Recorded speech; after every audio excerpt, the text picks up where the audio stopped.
Well, good morning, or good afternoon, or maybe even good evening for some of you Immanuelites. This is Pastor John coming straight out of his office at Immanuel Lutheran, Alice, Texas. It is good to be heard. Of course, you know we're taking on a little bit different of a format so that you can make me more portable with what I feel that the Lord has to say to you, so you don't have to have your face glued to the screen looking at my receding hairline or the fact that maybe I got a double chin or something like that. So this is something that you can play in your car if you want. You can have running while you're making the dinner or whatever. So I'm making it easier for you guys.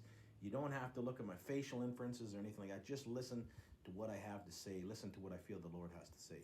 So, you know, we have been handling the, what am I trying to say? The parables. And so we're still in Matthew. We're jumping around a bit like a jackrabbit. Nonetheless, we are at Matthew 22, 1 to 14, marriage feast or the great banquet.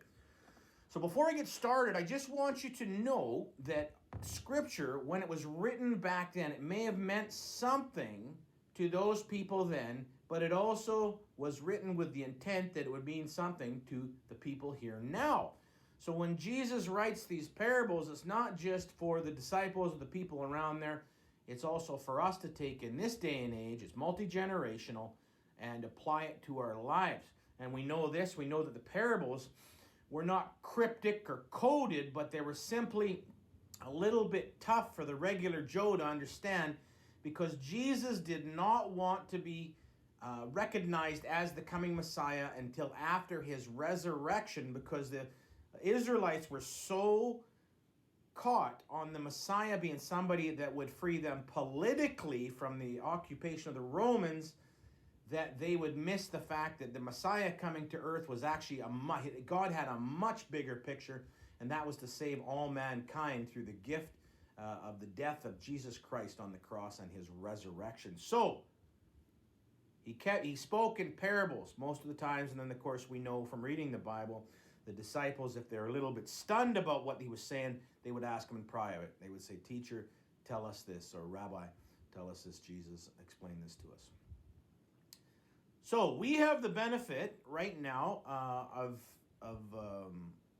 being able to dig right into it and apply it without any hidden meanings and all that, because Jesus actually gave in a lot of these parables, he gave the meaning, I guess you would say, of these and how they can be applied to our lives. So anyways, let's start off by reading it. And I want you to keep in mind that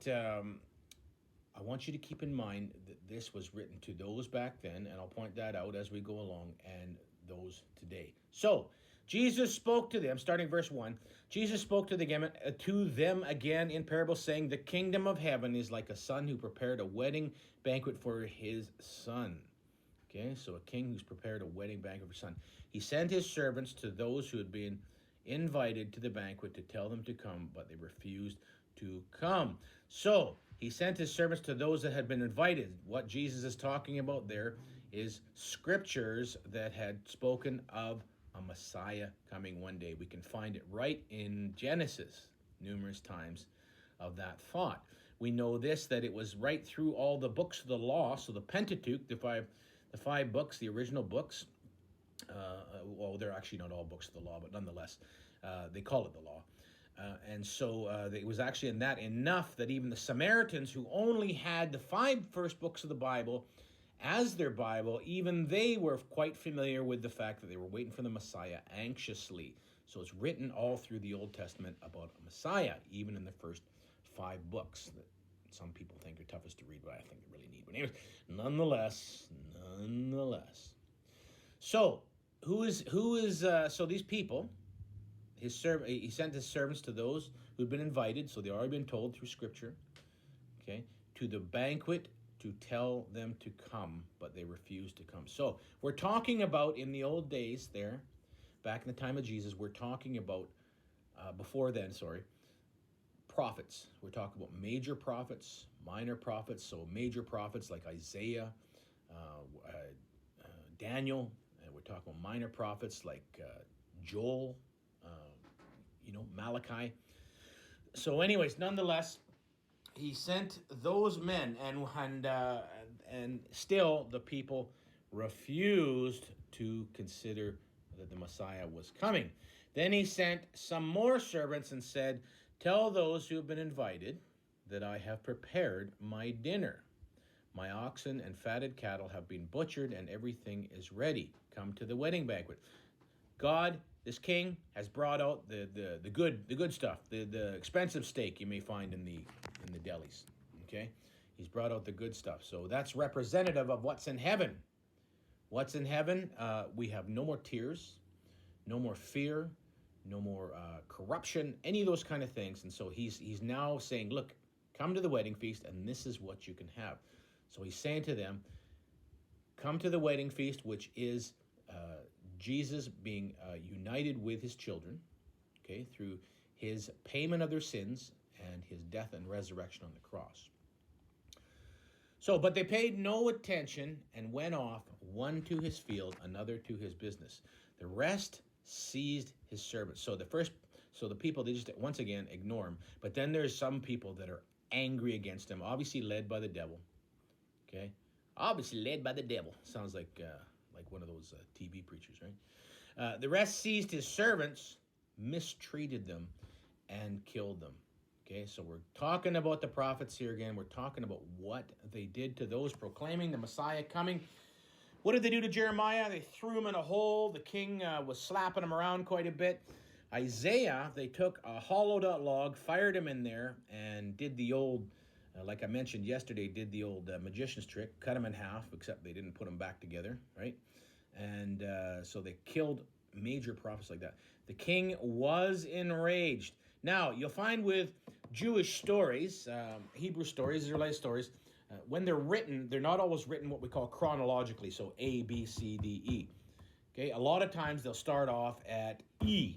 So they'll start in the middle of the story, they'll tell tell part of the story, then they'll go back to A, to the beginning of the story, and then they'll jump to the end. And this is a characteristic of Jewish writing back then.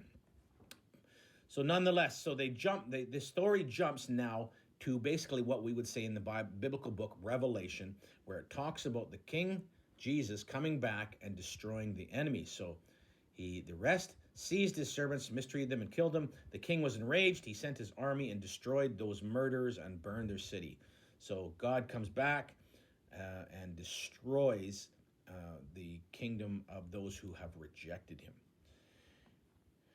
We move on. Then he said to his servants, "The wedding banquet is ready, but those I invited did not deserve to come. So go to the street corners and invite the banquet, anyone you can find." So the people he was talking about inviting were the Jews, the Jewish nation. The Jewish nation had the benefit of having the Messiah born amongst them, and yet they rejected him. So Jesus says, you know what, this was always my plan, but this is now when I'm going to enact it. Go to the Gentiles. And we find that if you take a look at the historicity of the church, it started off very Jewish in culture, and then it seemed that more Gentiles caught on to the idea of Jesus being the Messiah, having personal relationships with him, having experiences with him, and the church became mainly Gentile, even though realistically, I would say we're not even what you would call Christians, we're Messianic Jews. That's really the proper term for it, what we are. So anyways, bouncing around.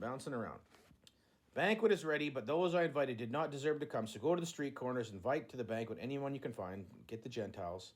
So the servants went on the streets and gathered all the people they could find, the bad, so those with bad pasts, God redeems. He invites into to become saved, and as well as the good, and the wedding hall was filled with guests. Okay, so there's our big influx of Gentiles. But when the king comes in to see the guests, he noticed a man who was not wearing wedding clothes. He asked, "How did you get in here without wedding clothes, friend?" The man was speechless. What are wedding clothes? What are wedding clothes? Wedding clothes is the payment, the covering that Jesus did on the cross for us. Okay, so Bible says, therefore put on Christ, right? Okay, so we put on him. But so how does that come about? How do we get our wedding clothes? Well, we'll notice that all these people were invited. They showed up at the wedding feast. They show up to join the church, right? And the people in there, there's people in there wearing these wedding garments, and the wedding garments mean this. Okay, so I believed in Jesus Christ. Now, the Bible says that if faith without works, so faith in Jesus without works is dead. So you're not saved. Okay? It's if you say a prayer at the altar one day, or you're confirmed or whatever like that, and then you don't live it, don't expect to go to heaven, because works are not what you need, but they are proof of the pudding of your relationship with Jesus. Proof in the pudding. Okay, so I get saved. I start feeding my inner man with reading the Word, and I start obeying what the Word says. I start putting it into my life, and I start talking with Jesus. I'm communing with Him, and we're talking back and forth. And the result is my faith bucket gets so full that it spills out in good works. The heart of Jesus spills out of my faith bucket into the community, and there's all these good works trailing behind me. And so the good works, you could even say this, the garment is the good works, proving that inside you are a Christian. And so this guy comes in, and it may be the guy that, I watched a Billy Graham thing on TV, and I said the prayer, but my life didn't change after. I just kept on. But I'm in the church. I'm enjoying the potlucks. I like the fellowship. But I haven't really got anything going with Jesus. I got that quota Christianity I talked about before. So this guy has the same thing happen to him that those that rejected Jesus. And that is what happens. They end up in hell. Okay? Then the king, so let's check this out. Then the king told the attendants, tie him hand and foot and throw him outside into the darkness where there will be weeping and gnashing of teeth. So weeping, they're crying, they're upset, it's dark. Gnashing of teeth actually means not pain, but the representative of gnashing of teeth, the definition is of anger. Okay, so we see his heart right there by the response. He's angry. He's upset, he's crying, but he's angry, which means he's against God. So his true heart is even shown when he's thrown into hell. Anyways, then it says, for many are invited, but few are chosen. I'm not touching that one right now because that'll take me 3 days. Nonetheless, we can apply this now to our modern churches as well. Okay, so now we have the people that are in Christianese culture. And I hate the term Christianese because it doesn't mean Christian. It just means we have an enjoyment of things Christian. We're interested in it. We get into them. It doesn't mean that we actually know Jesus firsthand. Okay, so the kingdom of heaven is like, we're starting again, like a king who prepared a wedding banquet for his son. He sent his servants to those who'd be invited to the banquet to tell them to come, but they refused to come. So he's actually speaking to people in church here now. This is our modern day take on this story. He's speaking to people and he's saying, you know what? You're in church, but I want you to actually know me and not just be a part of Christianese culture. Okay, don't keep me at arm's length. Don't think that just because you come to church, because you take communion, have been baptized, or that you work in the women's auxiliary, that this is going to get me to heaven. That's not what it is. Pardon me. Okay, so he again tells people in our modern church, you know what? If you get saved, if you have a personal relationship with me, Jesus, then you've got lots of good things waiting for you in heaven. My oxen and fatted calf, right? The expensive steak and everything. There's lots of good things waiting for us in heaven. But, and doesn't this just remind us of our churches nowadays? They paid no attention to him and went off. One to his field. Okay, so one went to maybe work in a part of the ministry in the church that really doesn't do anything except for keep the building going. And one to his business, and one just walks off and just whatever kind of deal. The rest seized his servants, mistreated them, and killed them. This reminds me of people who are so stuck in their Christianese culture, in their denominational musts, that they rather mistreat and kill somebody that goes against them than find the commonality of Jesus, of believing that Jesus died on the cross and was resurrected, and that we're all different children under Jesus. Different children, same Father. Okay, so the king was enraged. He sent his army and destroyed those murderers and burned their city. He calls them murderers. Look at that. That's how he feels about that. And burned their city. Then he said to his servants, the wedding banquet is ready, but those I invited did not deserve to come. So go to the street corners, invite to the banquet anyone you find. Okay, so he's saying, you know what Jesus is saying? If the people in the church are not going to listen, go out to the streets, start speaking the word of Jesus Christ, the good news, and invite them in. Okay, again, what happens is it fills up. People accept the gospel. But along with the gospel, there's also people who, like I said, who have come in, they've accepted Jesus, but their lives did not follow. They've got no desire to after. This is just a neat thing.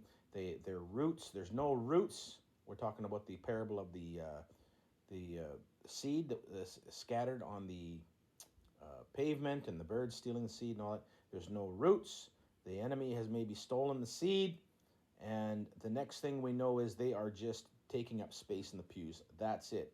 And so they're not wearing the good works that a heart of Jesus produces. And Jesus comes and says, how did you get into, how did you get in with this group of these believers? And of course, they have no answer whatsoever. So the king tells the attendants, same thing for these guys as it was for way back in the day. Tie them hand and foot, throw them outside into the darkness, which represents Gehenna, which represents hell. And they'll be weeping and gnashing of teeth. Again, anger that is showing exactly what's really in their heart. So, anyways, tough lesson. Good one for us to think about all the time and say, you know what? Are we feeding ourselves to things that's going to produce faith so that the heart of Jesus fills up inside us and spills out in good works to those around us? Because that's true Christianity, right? James 1:27. True religion, so true Christianity is helping the widows and the orphans and their afflictions, so the disenchanted, those the poor, the disenfranchised, not only just physically, but spiritually, helping them that way and keeping yourself unstained from the world. So, if you don't see that in your life,